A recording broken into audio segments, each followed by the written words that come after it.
Assalamualaikum dan salam Malaysia Madani, bersama-sama saya Muhammad Dihya Sahlan dalam Berita Pagi Sabah edisi Isnin 12 Ogos 2024. Semua pihak terutama pemimpin di negeri ini diminta tidak bertelagah dan mencari silap sesama sendiri, sebaliknya bersama-sama berusaha mencari penyelesaian bagi melaksanakan Perjanjian Malaysia MA63.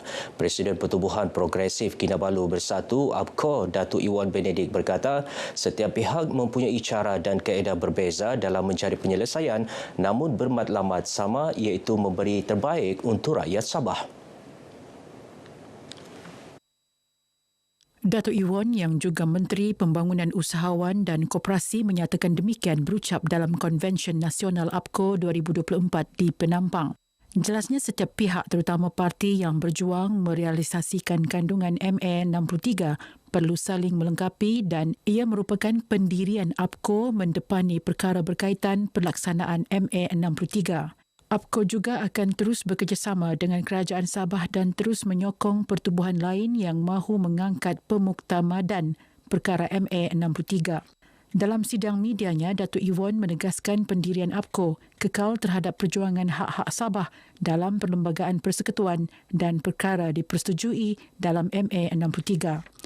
Antaranya bahawa hak 40% itu adalah hak Sabah yang berlainan dengan peruntukan tahunan, pembangunan dan juga emolumen bagi maksud di Sabah. Itu yang pertama. Keduanya tentang representasi di Dewan Rakyat haruslah 1/3-nya itu daripada Sabah Sarawak seperti mana semasa Malaysia ini ditubuhkan. Pendirian ini akan kekal sampai bila-bila. Datuk Iwan juga berharap Jawatan Kuasa Teknikal Perjanjian MA63 yang dipengerusikan Timbalan Perdana Menteri Datuk Seri Fadilah Yusof bersidang sebelum sambutan Hari Malaysia khasnya untuk membincangkan perkara tertangguh di Sabah bukan sahaja terkait 40% dan semakan pemberian khas tetapi juga dalam bidang autonomi, kesihatan dan pendidikan. Pembinaan rumah mampu milik di negeri ini perlu diperbanyakkan bagi memastikan rakyat mempunyai rumah sendiri khususnya golongan berpendapatan rendah. Demikian disuarakan beberapa pemilik rumah mampu milik selepas menerima kunci rumah bagi projek perumahan mampu milik residensi Sri Akasia di Taman Sri Lembawang, Tuaran. Majlis penyerahan kunci rumah disempurnakan Ketua Menteri Datuk Seri Panglima Haji Jinor dan disaksikan Timbalan Ketua Menteri Datuk Seri Panglima Dr. Joachim Gun Salam. Happy dapat rumah ni. Dah lama saya tunggu kan rumah ni. Lebih murah lah. Dia punya harga rumah sini kan okey lah. Mampu milik kalau gitu. Ya, ini pos home saya lah. Memang usaha mencari rumah yang murah. Jadi saya sangat gembira sebab bukan untuk diri saya sendiri tapi untuk family saya juga lah. Saya berbesar hati dapat rumah di sini.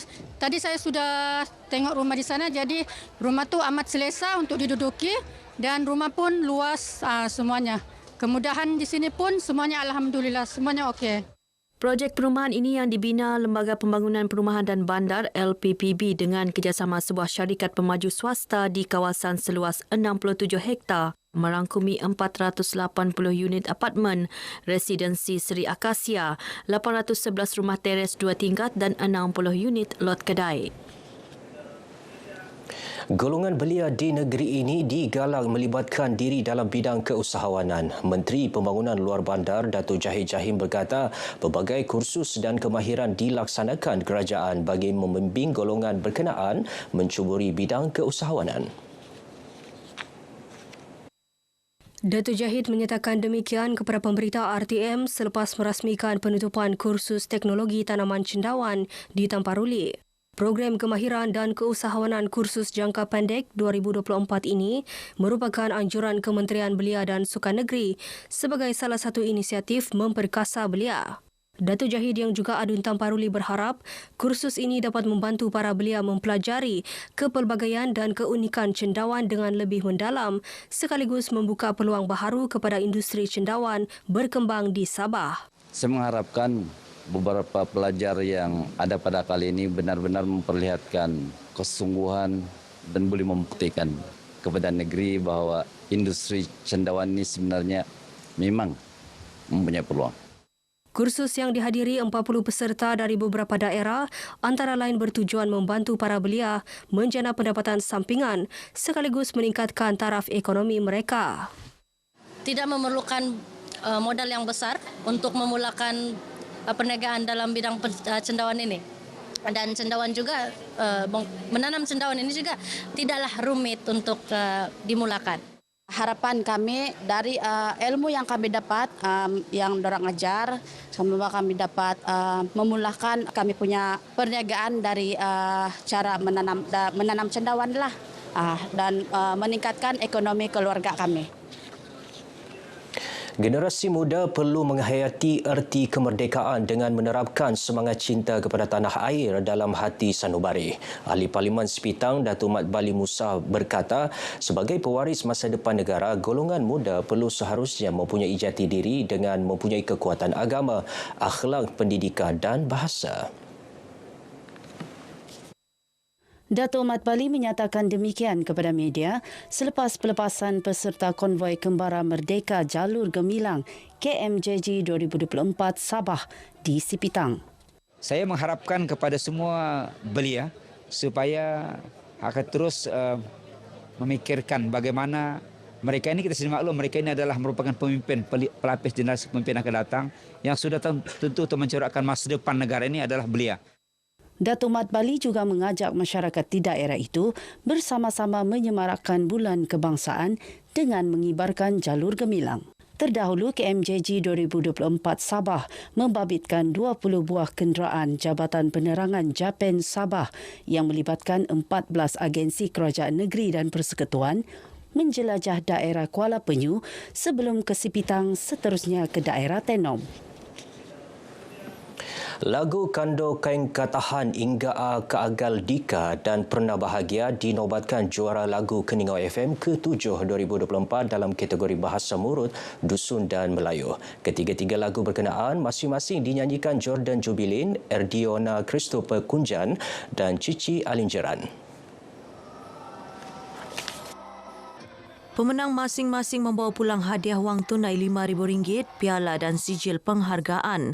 Lagu Kando Kain Katahan juga dinobatkan pemenang lirik terbaik hasil ciptaan Gasyun and Felix, manakala vokal terbaik dimenangi oleh Erdiona, manakala persembahan terbaik dimenangi Zekidin Zekri.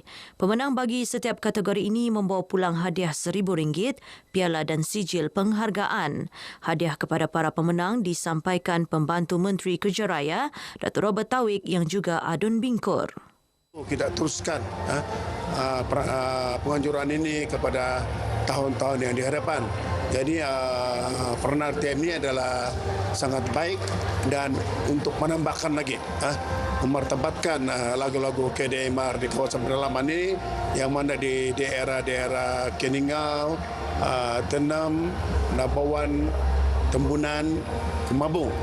Jadi saya sangat mengucapkan tahniah. Terima kasih kepada semua. Pertama sekali saya ingin mengucapkan terima kasih kepada semua yang telah menyokong saya selama ini sampai ke final, dan terima kasih juga kepada saya punya komposer Gasyun Yun kerana mempercayakan saya untuk bawa lagu ini, dan saya tidak sangka saya boleh dapat 2 anugerah untuk malam ini untuk lagu ini.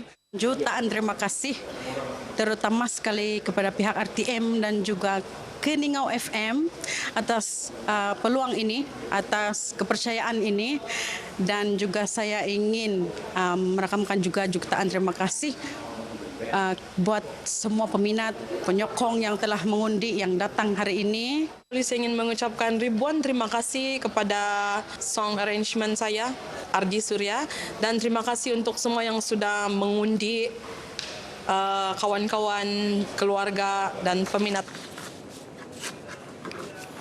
Baik, saudara, sekian dahulu paparan Berita Pagi Sabah kali ini. Menyusul selepas ini Berita Pagi Sarawak. Malaysia Madani, Jiwa Merdeka.